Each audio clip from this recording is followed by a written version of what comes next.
Hello, everyone, and welcome to the Gardiner Museum's Three Works program featuring Cassils.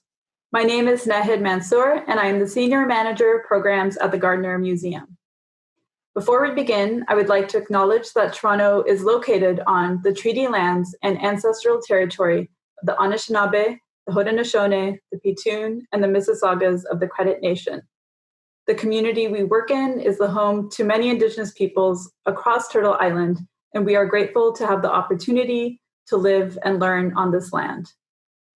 In just a moment, you will be watching our guest artist Cassils in conversation with Sequoia Miller, the Gardiner Museum's Chief Curator and curator of the special exhibition Raw, currently on view at the museum.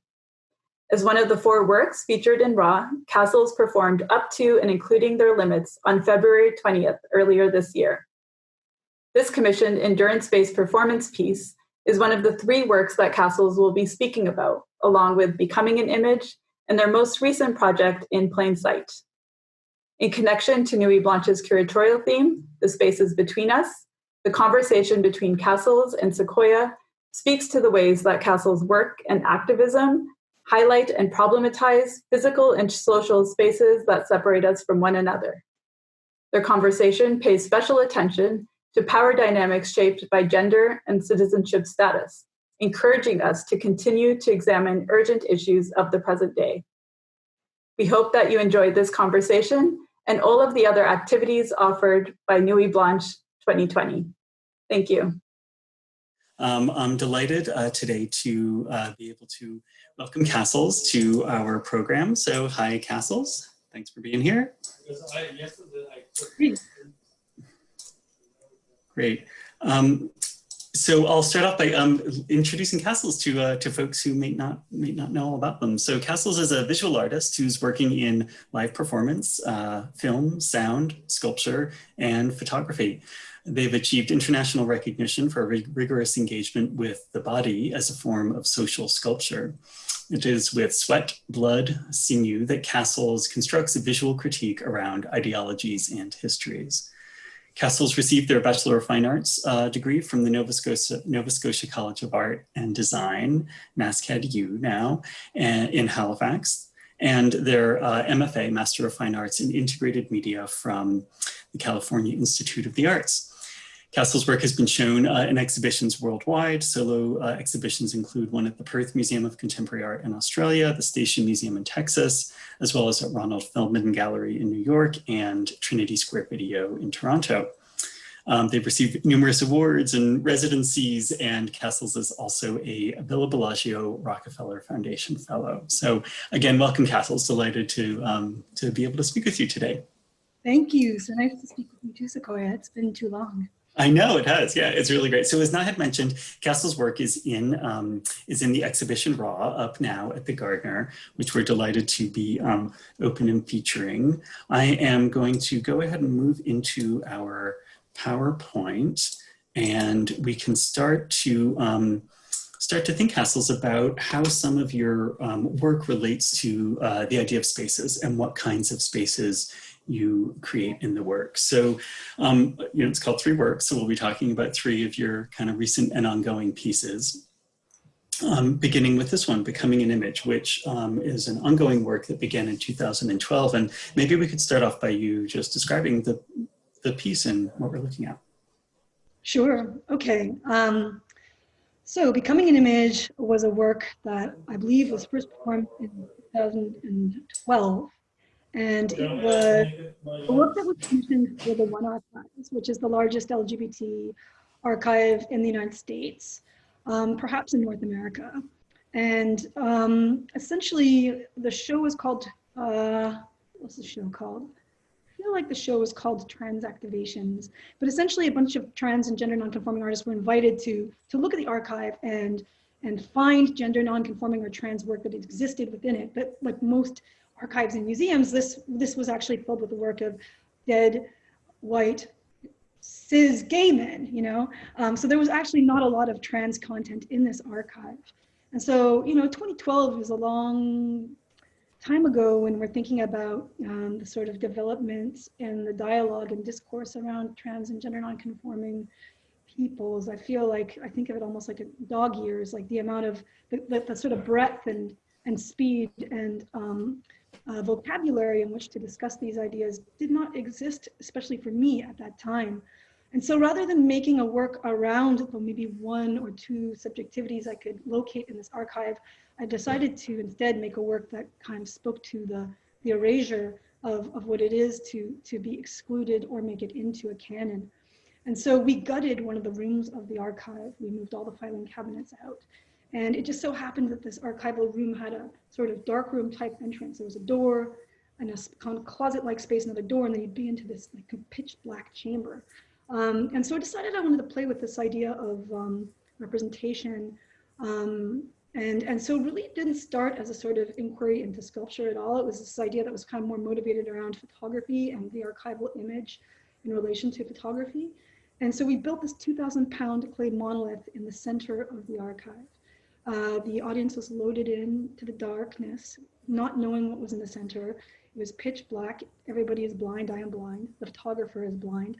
And once the audience is assembled in the round, around this plinth of clay, which they can't see, but they can kind of smell.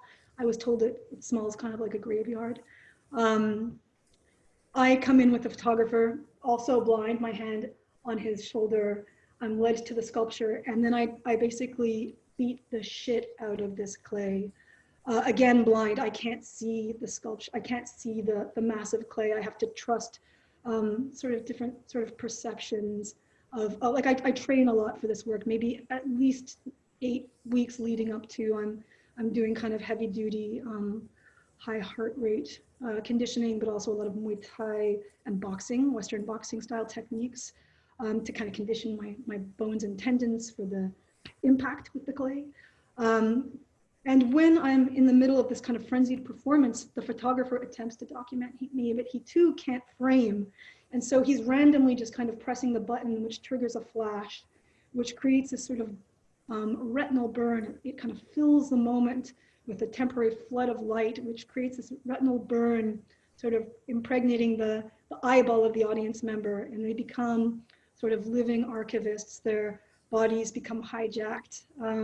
And this moment of this photographic image, if you will, which doesn't really look anything like a photographic image, it's almost like a hologram, and some people see it in color, some people see it in black and white, and it really points to all the ways in which we all experience this moment very differently, but it also sort of fills the darkness long after the moment has passed. So it's this work that kind of plays with this intersection of photography and sculpture, but also silenced violence, and the problems of representation, kind of, in fact, denying the piece to you in terms of being able to see, except for these kind of fractured, frenzied, random moments. Yeah, great. That's really wonderful. I'd love to pick up on the idea of the intersection of photography and sculpture, and within this idea of space, and think about, or ask you about sort of image and object, and how you think of images occupying space in a related or a different way or a distinct way from objects occupying space, maybe with this idea of the instability of the image in mind. You mentioned that kind of shimmering quality where people can see it in really different ways. And so in one sense, it sounds like the images from this piece are documentary for sure. And in another sense, they're also really subjective, and curious how that works for you in the sort of claiming or occupying of space as well. Sure. So actually, the title of the work, Becoming an Image, was taken after a workshop that I was invited to by a friend, a very good friend, a very talented, amazing photographer friend of mine named Manuel Vasson, who's based in the UK. He's Italian, but he's been living in London for many years, and actually now outside of London in Folkestone. But he has really made a strong presence as a live art photographer in the UK. He's kind of like the live art photographer. And I love his work, but especially early on, there was this, he'd kind of come from a fashion training early on, and his work was very beautiful, but it looked like these kind of sort of sleek, designed, highly formal images that to me did not really represent the sort of rawness or sometimes perverse abjection of what was being captured. It kind of divorced it in a way. And so part of my interest when he asked me if I would let him photograph him was to kind of say, okay, you can photograph me, but I'm going to take away all of the tools that you use to kind of project this lens over your subject. So it was very much about denying the sort of tactics of ownership, of framing, of creating a kind of like authorship over a subject. And so in a kind of way, it was about playing with that space of power and kind of divorcing. And so although Manuel is a photographer, in this work, he's also very physical, and he himself has started to do all this really amazing sort of performative photography as well, where he really thinks about the camera being attached to his body. And so in many ways, this work is less about him photographing me and almost about a dance between his instrument of light and his kind of desire to capture and the kind of difficulty and impossibility of that. And so these are in fact chosen images, yet these are, you know, also taken random and blind. But as we've done this piece together several times, like we've started to also play with the ways that the audience members' reactions, which you can see a little bit in this image, but if one zooms in, one can see these kind of very surprised and shocked faces of audience members that they would never make if they knew where they were being watched. And so kind of folding this sort of imagery of the kind of shock and horror of the audience is something that Manuel and I've started to do. We've made like kind of large scale audience member wallpaper, and then we proceed to hang the performance documents, the photographs, over the reaction shots to the audiences to sort of triangulate this concept of viewership, what it is to watch, what it is to witness, and what it is to witness in relationship to the sort of issues that this work addresses. What does it mean to just passively gaze versus to actively participate in? It really feels like you're embedding those questions of passive gazing versus active participation into the physical performance space itself. So you were just speaking to how you've documented that in the photography after the performance, but as we can kind of get a sense here from that, it's, I mean, in a way, that's like why you're in the center of this ring of people. And so you've turned the performance space into sort of a physical manifestation of that tension between the active and the passive and the control and the absence of control. Just... Yeah, and like one thing that I'll do in this work actually, or I've started to do is I'll leave the sculpture sometimes, which is really disorienting because I can't find my way back sometimes. It takes me a long time. Right. But I'll walk blind until I can touch the audience, and I'll move around the space, kind of tracing my fingers over their body, you know, and that you can just feel like this jolt of activation, or there'll be moments where flecks of clay will kind of like hit them, not like huge boulders, but there's certainly there's a distance enough that I won't haul off and hit anybody. That's never happened, but there's a closeness that you feel, an investment and a proximity and a sort of a real physical stake, a physiological stake. And of course, the act of being kind of barraged with this bright searing flash is also quite violent, you know, in a way. And so it really is about folding the viewer as passive into an active element of the work.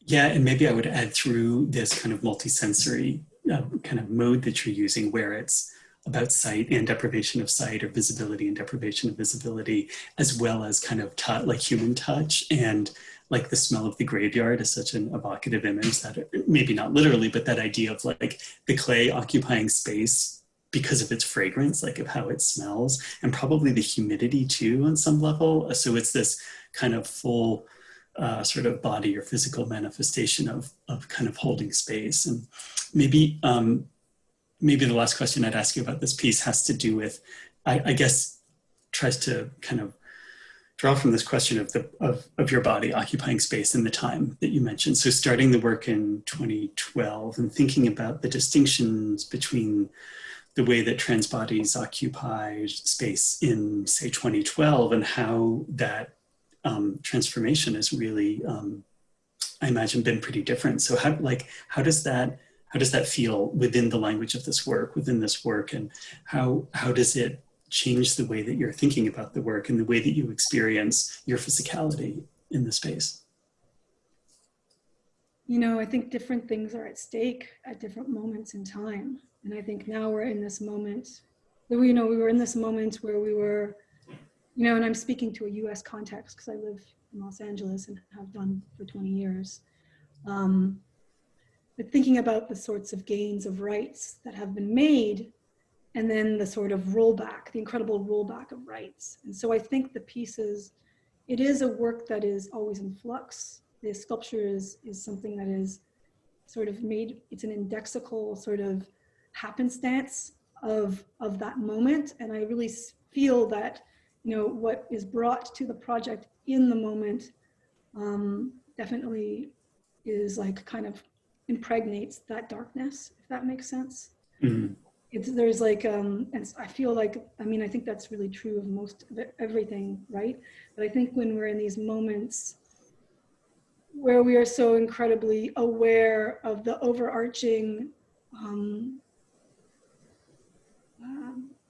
violence and violence of police brutality, systemic racism, deep xenophobia, and the sort of political rhetoric, which is so very polarized, and its effects on trans bodies in America, but also how that kind of ripples out as a sort of nation state with imperialist values, and how those sorts of like cultural modes become permissive in other cultures as well. Not to say that folks copy per se, but it does lower standards, right? Yeah, sure. So, really, I really think that the moment is it's about a collective, and I think also thinking about moments like now where we can't even touch each other, where we can't be standing next to each other, where we can't inhale each other's pheromones of breath, that the sort of work like this feels really impossible to me at this moment. Right. Much of my practice actually, because of its reliance on the present and the shared physicality in space. But I'd say, I guess I would say that the work has a strong sort of metaphor, but there's enough room in the absentness and in the openness for it to adapt, not only to like the contextual changing identity around trans and what that means, but also in terms of like what it is to drop it in different cultures and in different spaces. A big part of this work, I should say, comes from working with institutions in different parts of the world, and often having the privilege to invite young folks, usually members of the queer and trans community, to help me build this sculpture. Sometimes art students, but often young people who are embedded in this politic. And for us literally to build the representation, they're often the people that shepherd the audience into the dark. And another thing about space that I should mention is that the audience has to be placed, and there's a very kind of strong performative load to the audience being placed, and the audiences are pressed up against each other, so they feel the pulse of the body next to them. Mm-hmm. And I think all of that, like the cognizance of what people are sharing of the world and their knowledge of trans issues or not, like this is definitely something that like marks it marks a moment together. It's about creating a collective presence of a collective presence of the present, if that makes sense.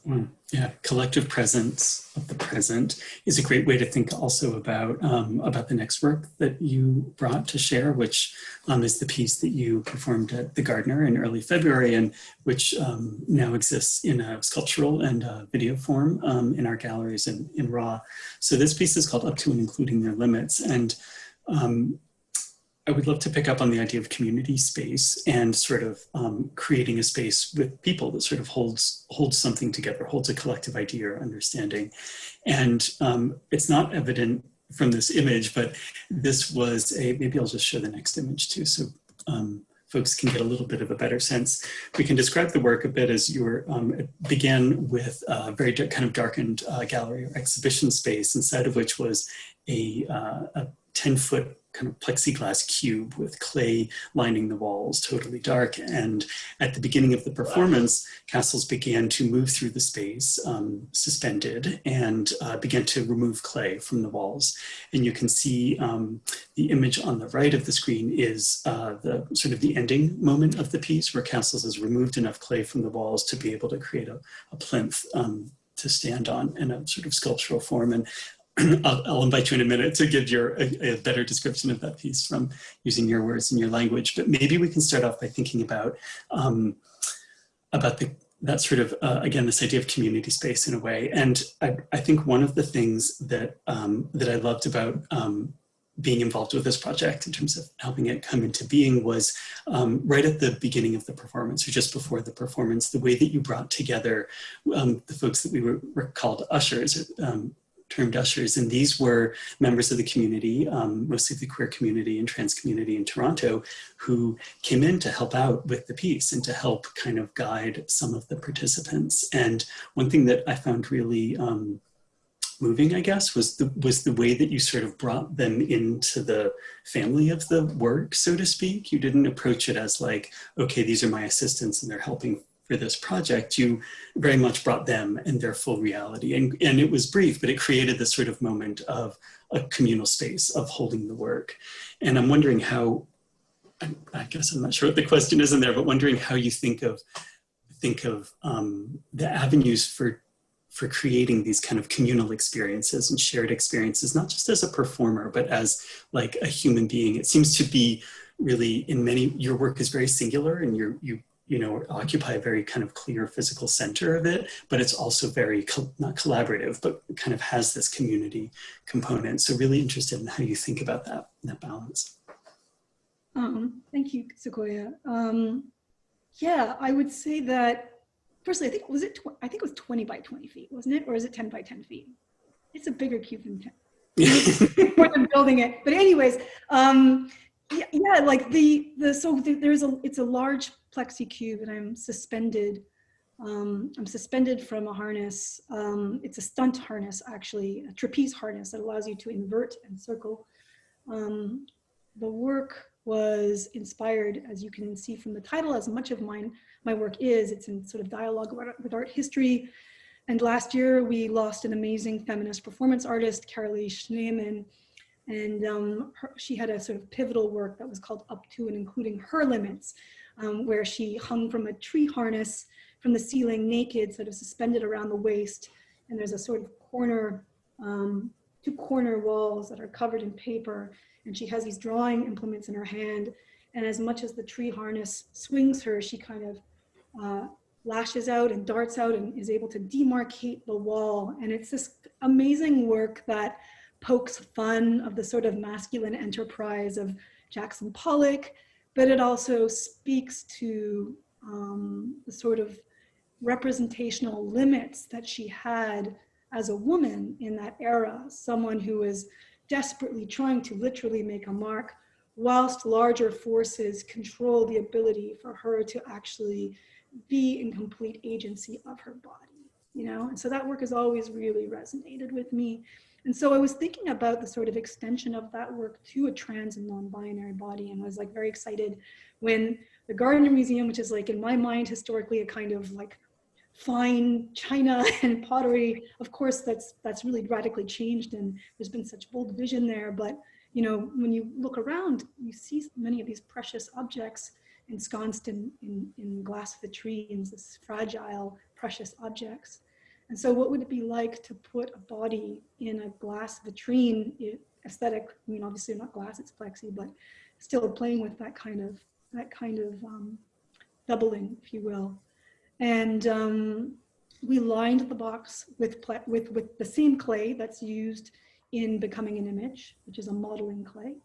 And essentially I'm attached at the waist. I had to train with an incredible trapeze instructor here in Los Angeles at a circus school named Kennedy Calabasas, who Basically, I'd never done this kind of work before, but it's a tremendous amount of, it's actually really, it's like you get an idea and then in going through it, you're like, oh, this is crazy. The harness itself presses on the femoral artery. If you're up for anything more than 3 minutes, you can literally experience a severing of blood flow and die, essentially. So we had to be very careful with the raising and the lowering of the body. And I was fortunate to have a wonderful partner in crime who basically was training with me in Toronto when we installed, kind of working on this kind of communication through tiny holes in the clay wall where we could make eye contact, and she was very much, I mean, it wasn't complete chaos because there was a sort of reciprocal relationship between the two of us in this work,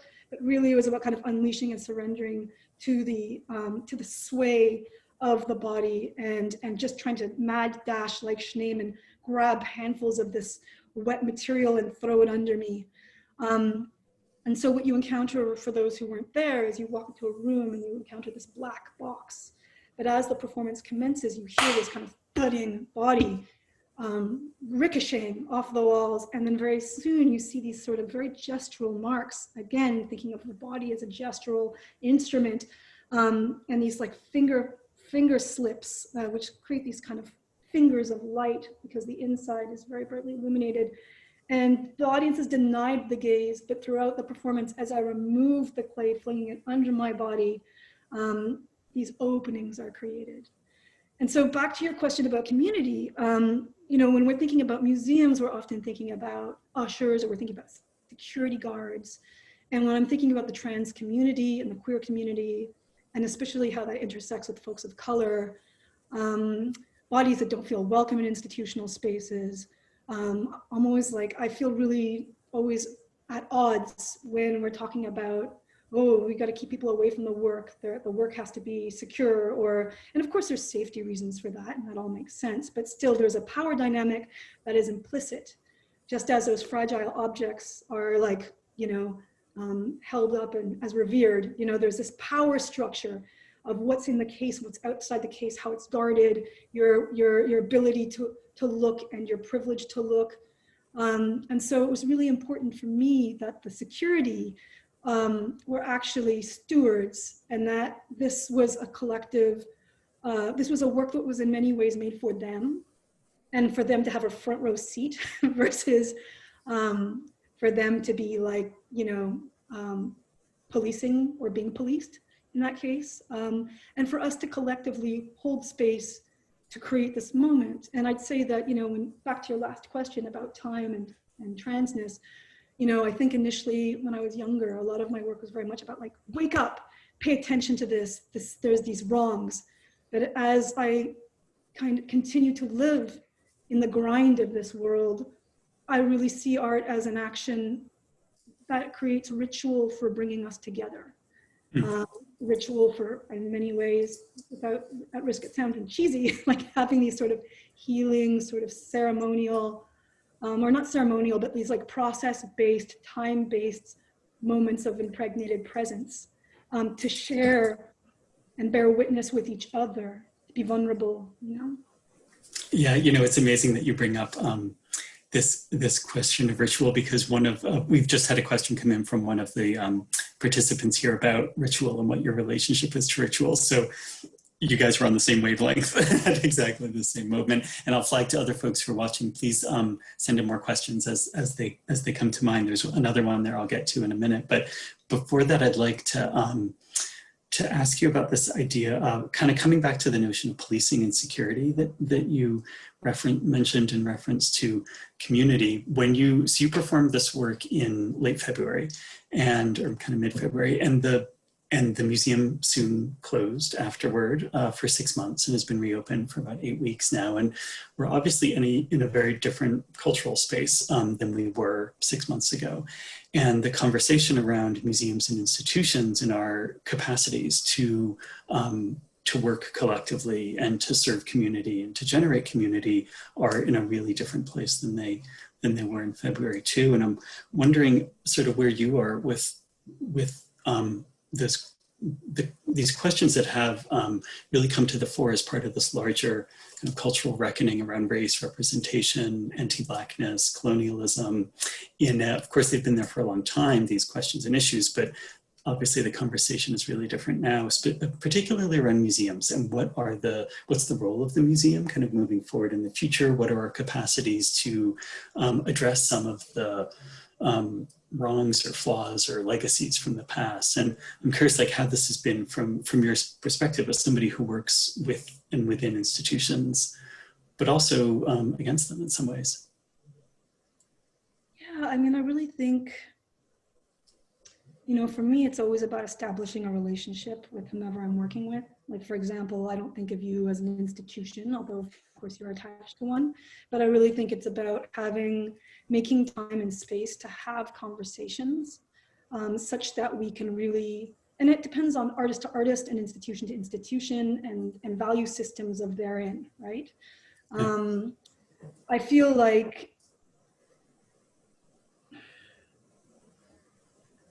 like there is a tremendous moment for opportunity right now where we can really reconsider, and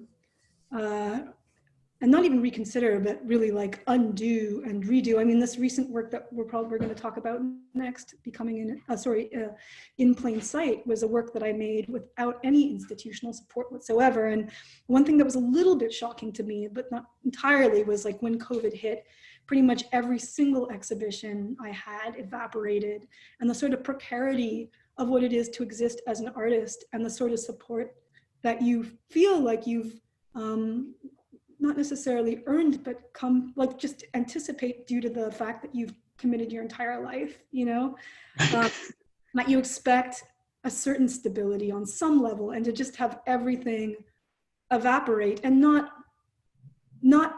intentionally so, but to notice the very institutions that you were working with for so long, for them to furlough 400 employees, for them to not know if they're going to weather it through. It speaks to the incredible precarity and unsustainability of the ways in which this kind of mechanism of art within the intersection of capital is completely, it's dysfunctional. It's dysfunctional. And so I feel like, for example, here in Los Angeles, there's been a lot of amazing conversations with Black Lives Matter, and specifically Patrice Cullors, who is a fellow artist. She's an activist, but she's also an incredible artist as well. And, you know, following her work around defunding the police, looking at the people's budget here in LA and noticing that such a small, I mean, it was really, again, surprising to me that under 2% goes to arts and culture. And when we think of funding the police, and of course that dialogue around, you know, mental health issues and care as being put forward above, you know, people with guns answering calls, putting much more well-equipped people in the place of handling a lot of these issues.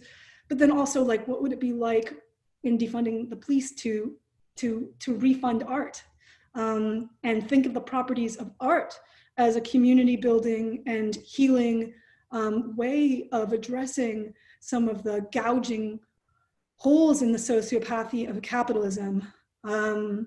So I'm super interested and excited by the possibilities of what can happen. And I believe what needs to happen is, I'm not sure, I can't speak to institutions per se. I mean, I do work with them because my work is shown in them, but I also work a lot in many different places, you know, and this work was very much about being completely literally like making work in the sky, you know, no walls, and with a very broad.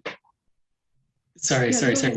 I'll invite you maybe to share some images of that work. Maybe we can sure. Go right into your images and start talking about it. Yeah. So just a little background for those who don't know about this project. Let me just get this on play here.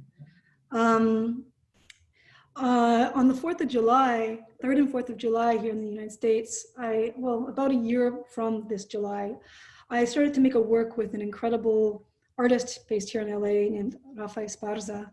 He's a good friend of mine, an amazing performance artist. If you haven't checked out his work before, I'll highly suggest it.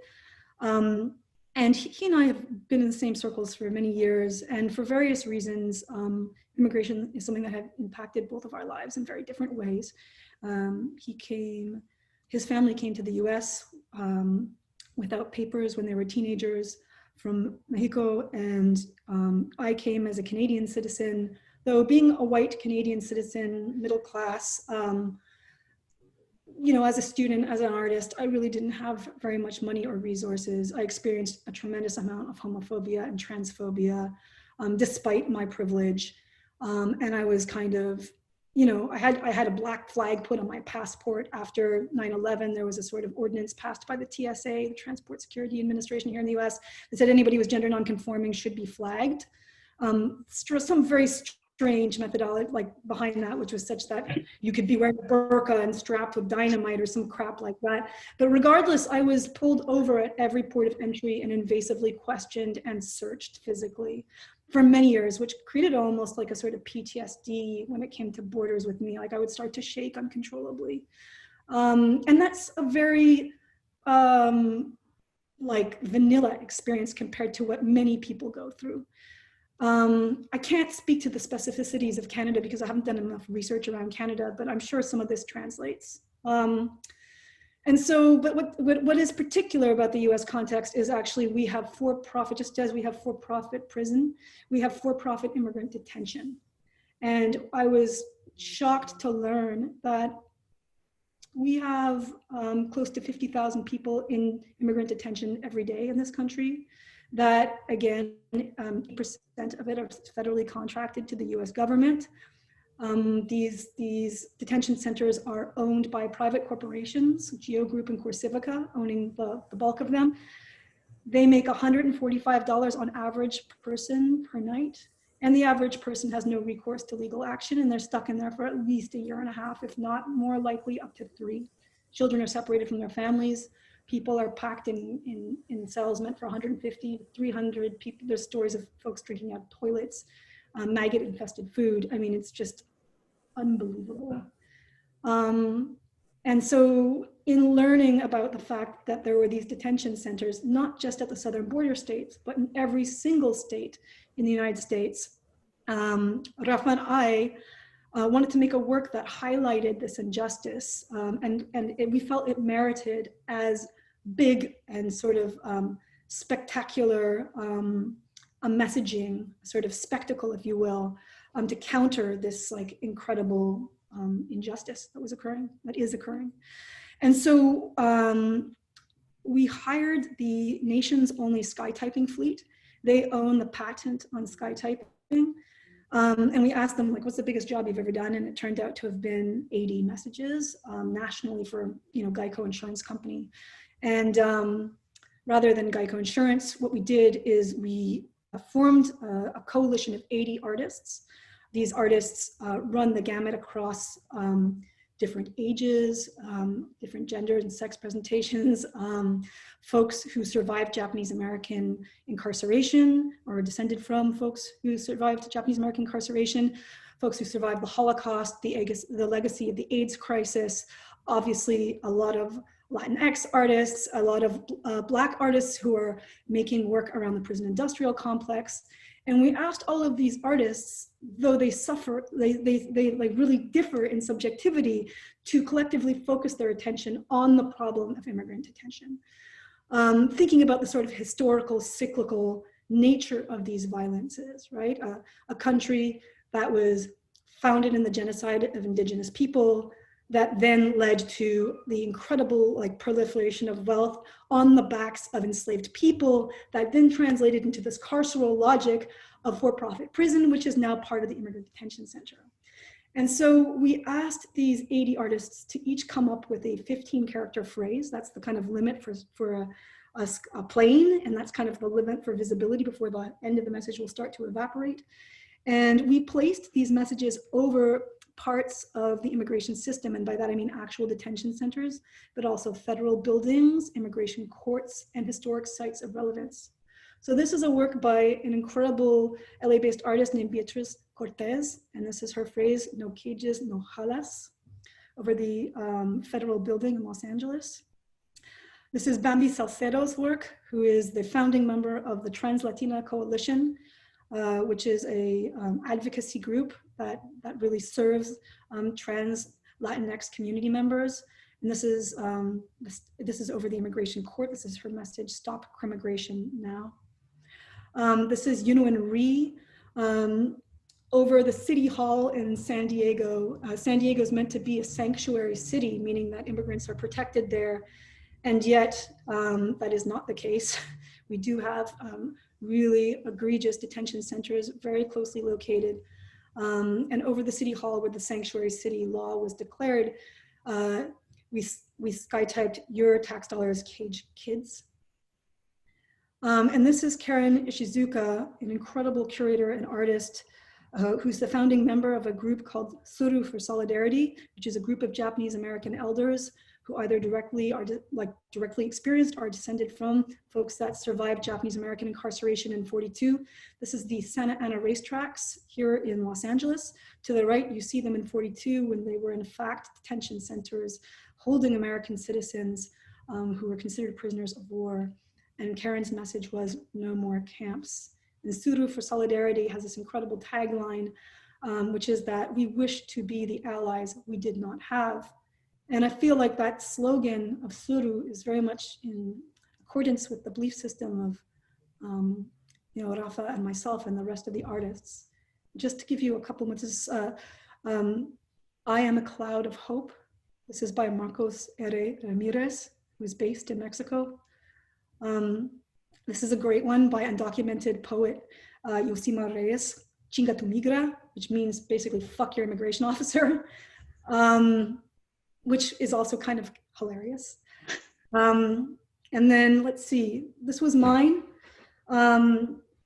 over the Geo Group headquarters, which is, as I mentioned, Geo Group is one of the two largest for-profit companies that makes a tremendous, disgusting amount of money off of caging people, both in immigrant detention and also in prison. I chose the word shame, and then also Detention Watch Network, which is one of our partnering organizations, #defundhate.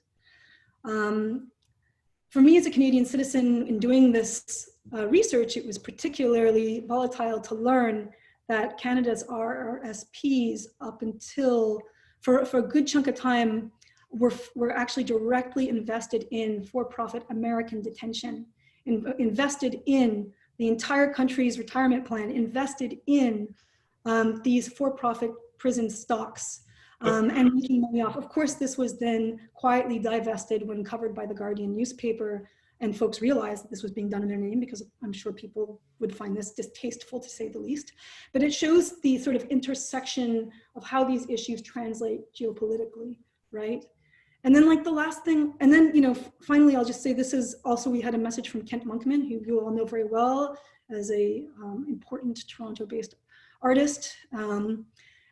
This is, as you can see at the bottom, this is the graph that we gave to our artists. So a lot of our artists chose to sky type, not in English, but in various languages. We sky typed in Farsi, we sky typed in many indigenous languages, we sky typed in Haitian Creole, in Spanish, and this is Kent's message that was sky typed in Cree.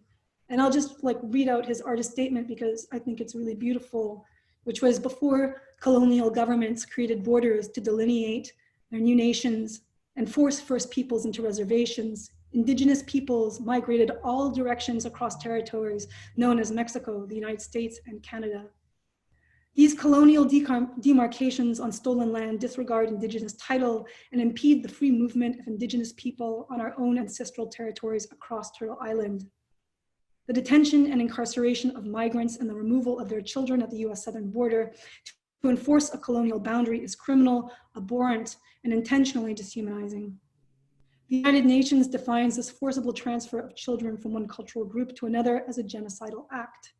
And in Canada and the United States, starting in the 19th century and continuing until 1990, Indigenous children are forcibly removed from their families and confined in residential schools where they were abused and stripped of their languages and cultures.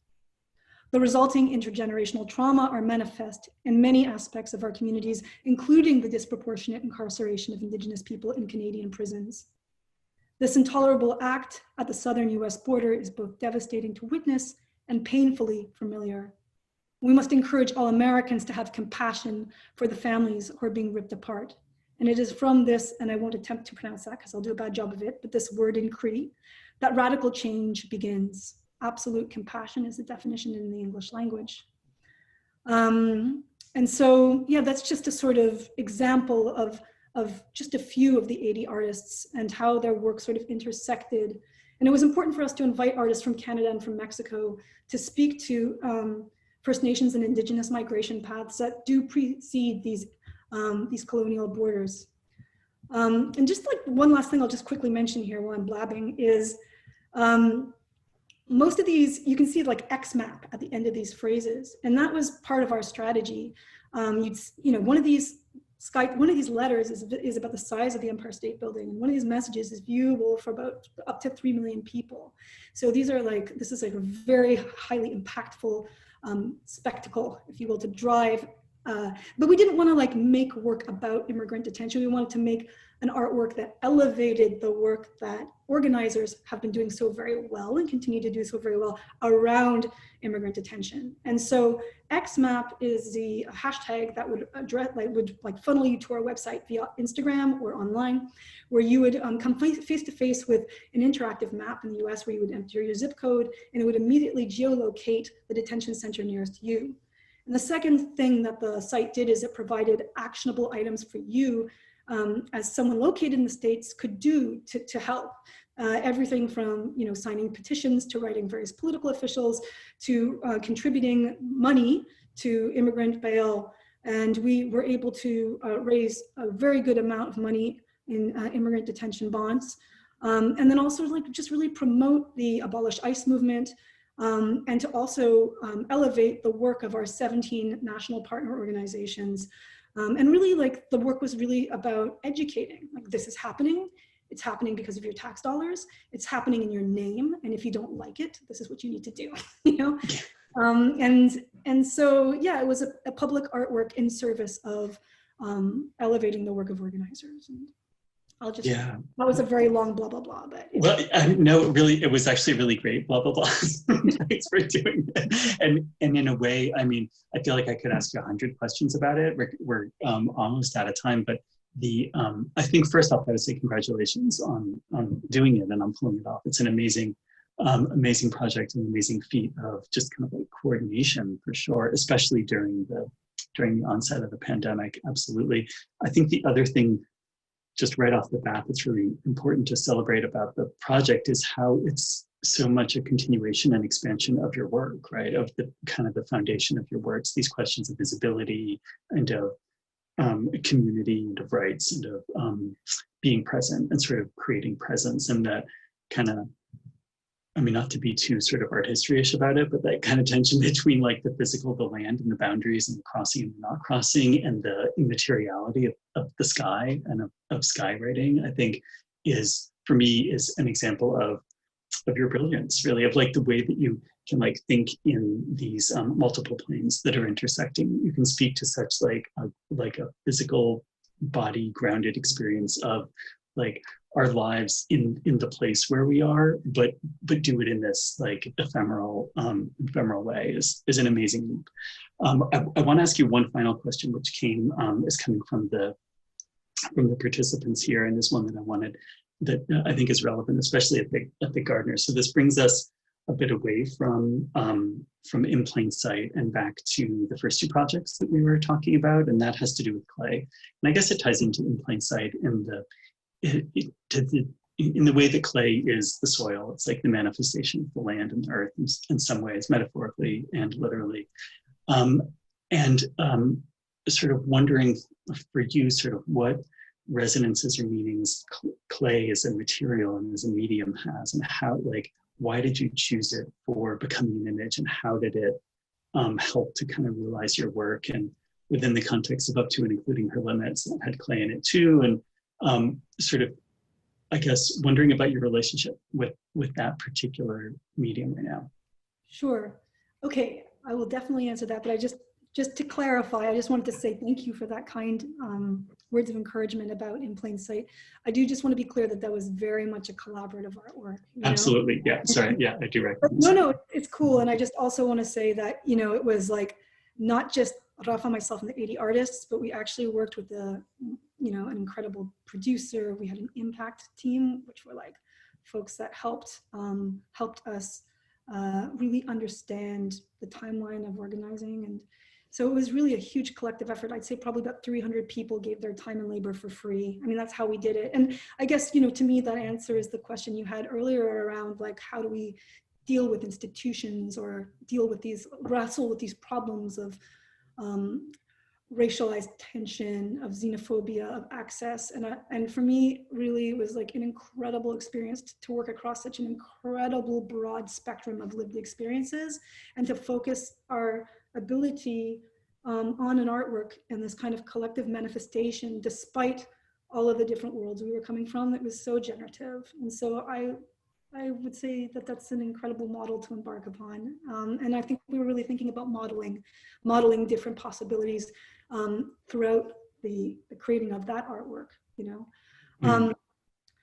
Clay, you know, I think with becoming an image, I was interested in this like malleability, and I had, you know, my background is I'm an ex-semi-pro boxer, I'm an ex-athlete. And, you know, I've often had these thoughts of using clay as a way to train, because it's an interesting material in that as much impact as you put in, it gives back, you know? And so it has this like, it's not like punching air or whatever, it like literally meets you with full force. So it's an incredible tool for combat in terms of like, as a stand-in for a body. But then also, of course, there's all the material connotations around, you know, creation stories, not just Christian creation stories, but there's so many stories of man was made from earth, right? Man comes from earth. And then thinking about, you know, for me, I wanted something that was, I literally took the idea down to the Laguna Clay Company, met with a clay person, told him I wanted to punch a bunch of clay, and he brought out maybe 18 bricks, which I punched like Goldilocks of clay. And I was like, oh, this one is just right. And it turned out to be this like WED2E17 Walter Disney stop motion animation clay, which when you're talking about, you know, the unforeclosed fluid possibilities of trans embodiment, it was like, oh, happy accident. So, and so it was almost like a process of following my nose versus being like, I now want to work in clay and I now want to work in ceramics. But of course, when you approached me so generously to participate in the raw exhibit, I was excited to have the opportunity to work with clay again.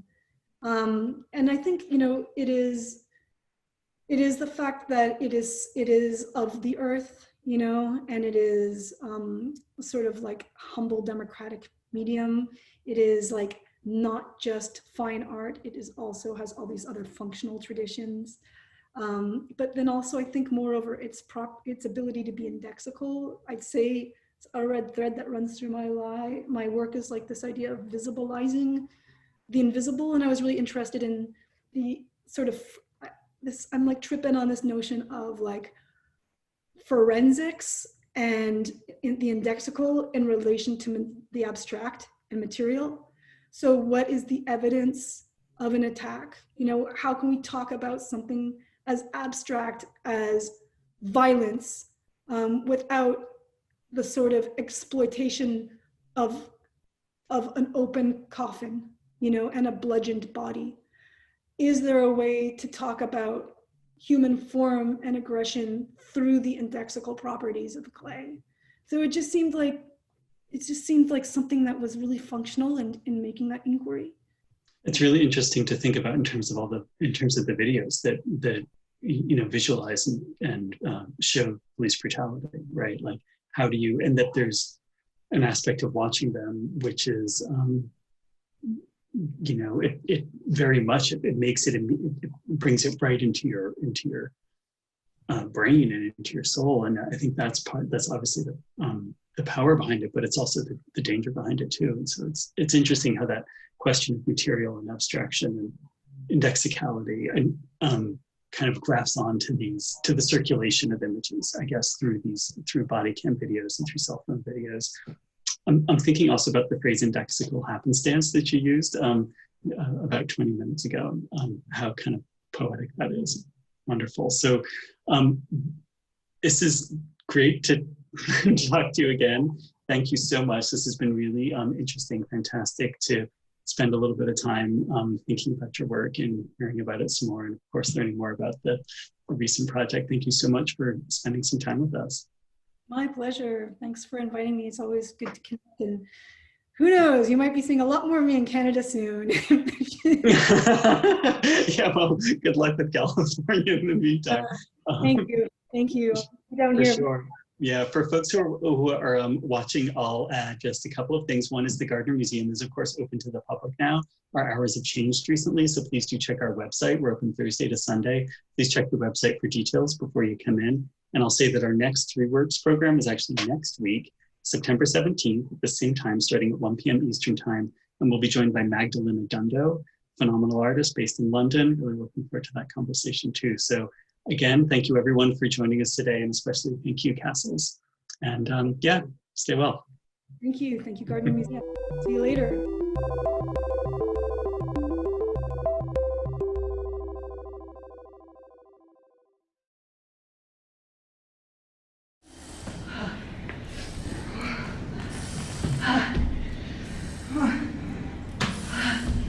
Up to and including their limits is a new work. It's a performance-based work, an endurance-based work, where I am suspended in space using aerial suspension and stunt harnessing. And I am in a box that's coated with rock clay. And the work is about removing the clay from the walls under time and creating a platform under my body. For me, the clay is an incredible, responsive, gestural material. In Up to and Including Their Limits, there is the act of grabbing, the act of throwing, the act of stomping, and all of that human movement is indexed so well with such precision through the materiality of clay. It's a homage to Carolee Schneemann's Up to Including Her Limits, a re-examining of that piece. Instead of speaking to sort of feminist histories, it's speaking to the self-making of a trans subjectivity.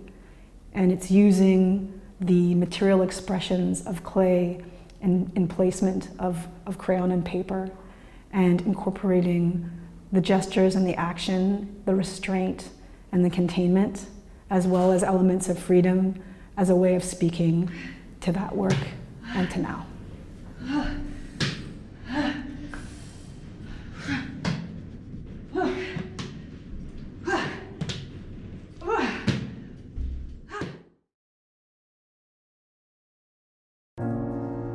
A storm of change,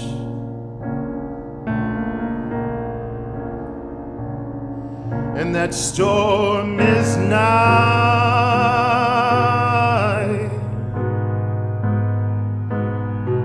and freedom is a swarm of flies.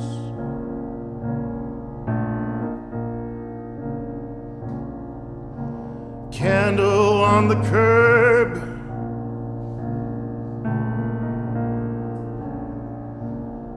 is the fire that could.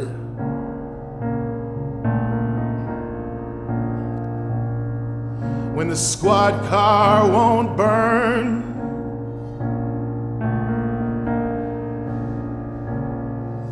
as bright as it should.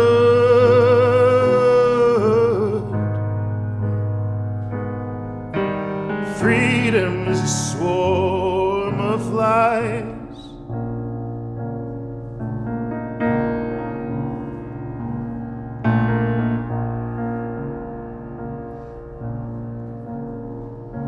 Numbers don't lie,